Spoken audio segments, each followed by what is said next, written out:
going? It is Sunday morning, November, and look at the clock real quick. November 16th, 2025.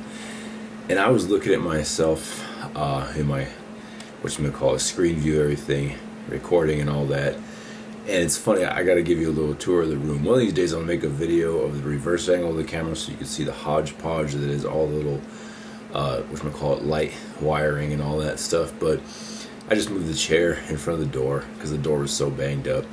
And it's just kind of funny. And I, for some reason, cannot make the camera not look like I'm 3.5 feet tall like Frodo or something like that. I don't know what it is. I mean, I'm not super tall. I'm like 5'7", 5'8".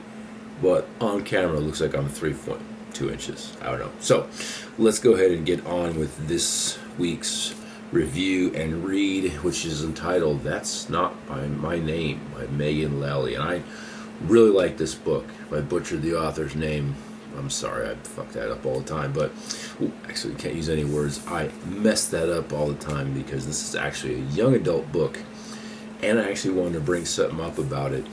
It won some sort of award, Midnight Reads Award. That will come up below on the screen, maybe a link to what that is. This book had some pretty colorful language, I must say. It was, I don't want to say surprising because nothing really surprises me about the literary or media world these days, but it was some colorful language, and it made me think about, I only have one young adult book, but of course I'll have that pop up on screen. You can see it. Shameless self-plug, right? And I wouldn't say that the language surprised me in the book, but it made me think about maybe for my own works I could kind of step up the language game, if you will. But I want to go ahead and read a little bit of the synopsis of this book because it was really good. It's very entertaining. Let's see. It was a mistake to trust him, whoever him is. Shivering and bruised, a teen wakes up on the side of the dirt road with no memory of how she got there or who she is. The police don't know where she came from until a frantic man arrives at the station. He'd been searching for her for hours. Seems like he should have said days. Hours is cool because it sort of tightens up the story, but maybe days I might have said. He has her school ID, her birth certificate, and even family photos. He is her father. Her name is Mary, or so he says. Let's dive in. This book was a lot of fun. I don't know how much I'm going to read. Maybe 5-6 minutes. I don't know. 2 minutes 43 seconds right now. So, one girl. Day 1. I think I might be dead. I try to gather my bearings, but I can't see. I feel nothing, not even my own body. The lack of sensation, the way the silence wraps me in a hug and squeezes, it's unnerving. I want it to stop. Until the pain comes.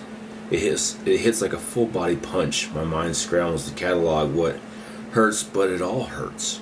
My hand twitches against something scratchy beneath me. I'm laying on my stomach and something pointy presses into my ribs.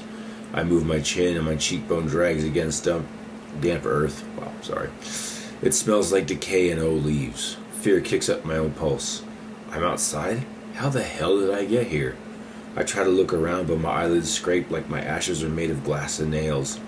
They slam shut before I can see anything. An engine roars and I tense, pain shooting down my arms. My hair blows across my face as a vehicle whips past. Then it's quiet again. I'm beside a road. Did the driver see me? Why didn't they stop? I make another desperate attempt to see. My eyes flood with tears this time. I blink to clear my vision and shake my hair from my face. Holy shit, it's so dark. No streetlights, no houses. There aren't even stars in the sky. My eyes slowly adjust. No wonder the car didn't stop. I'm laying in a long ditch sunken into leaves and bracken. Twigs twist up into the air like claws. The ditch clings to the side of a narrow dirt road that runs straight out ahead of me, then disappears in a wobbly blur of trees. This is so descriptive, and it's great. And I don't want to say it's hard to read. It's hard to read aloud because it's really engaging. I'm reading to the camera thinking, holy shit, that's kind of crazy. Panic nests in my throat and my mind fills with more questions I can't answer. Where the hell am I? How did I get here? Am I in danger? Why does everything hurt so bad?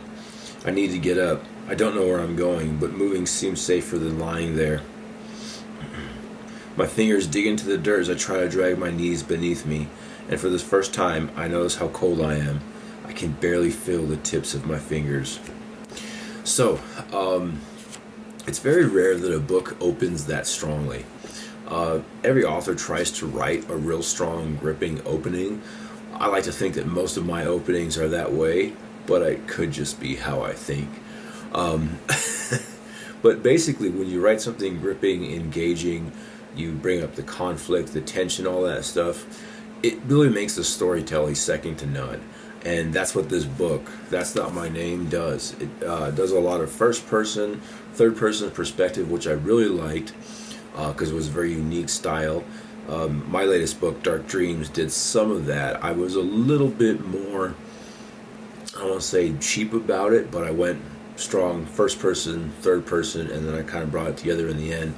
And Megan Lally, the author, she does a really good job of not really worrying about bringing it together, but by giving each character perspective along the way, the position that they deserve. Because of course you have from the synopsis, Mary, the main character, of course, you have her father, you have whatchamacallit, oh wow, I forgot about reading this. Drew murdered his girlfriend. An accusation which helps bring tension. So I don't want to do too many potentially spoilers for this, but the perspective for each character was very good in creating a very engaging story, and something that just leaves you just a little bit more, a little hint of this, a little hint of that for the next section, for the next chapter, and it is really good. So I gave this one 5 stars. I thought about giving it 4 stars because young adult and harsh language, and I thought about it, and I was like, fucking young adults curse all the time. Like it matters. They know the F word and the S word and all that. So, That's Not My Name, 5 stars. Highly recommend. It will be very mature audience on Read On, which I will go ahead and send a link to this one, or post a link on the bottom of the thing, wherever it may be.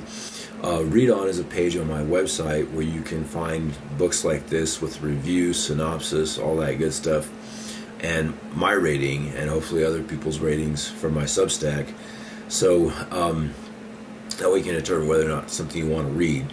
Because books nowadays are getting kind of expensive. They're almost $20 for even a paperback copy. Hard copies, of course, $25. But there's a certain commitment with a book, 4 or 5 hours. Am I going to enjoy this? So Read On helps younger readers find books that they'll be engaged in and can make that time and financial commitment for. So if you made it this far, thanks for sticking with me. If you didn't make it this far, I fucking tried. I tried. So thanks for sticking with me, and I don't know if I'll do a reading next week. Oh, actually, yes, I do have to do a reading because I got to read from my young adult book, another shameless self-plug. So hopefully we'll see you next week. Check out That's Not My Name, Kindle, paperback, hardcover, it's all that good stuff. I actually don't know if it's on hardcover. It should be because it was a good book. We will see you next time.